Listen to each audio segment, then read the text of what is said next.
Long ago, a poor grandmother lived with her grandson and a dog in a cottage by the sea. One night, as the grandmother was making cakes, the dog stood at the door and barked. She looked outside, but could not see anyone. The grandmother went back to her cooking. Her grandson came closer to her and whined, "Grandma, I am so hungry." The grandmother said, "The bread is almost ready, sweetie."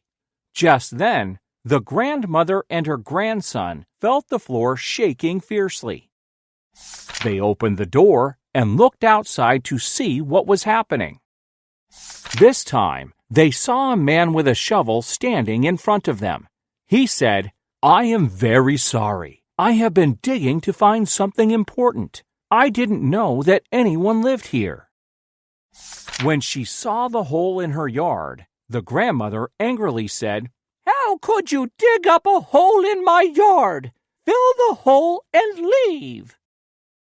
The man showed a map to the grandmother and said, "Before your house was built, a chest was buried here. I need to find it."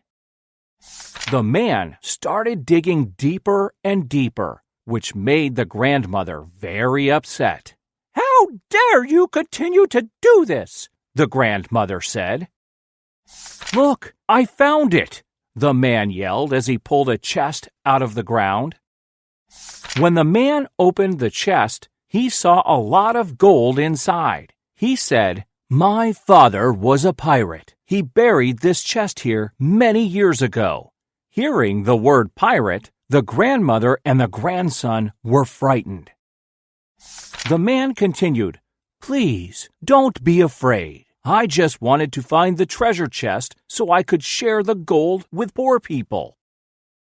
The next morning, the man shared all the gold with poor people in the village. The grandmother and her grandson received enough gold to fix their yard and rebuild their house. From then on, they lived happily and always remained thankful for the kind stranger's visit that night.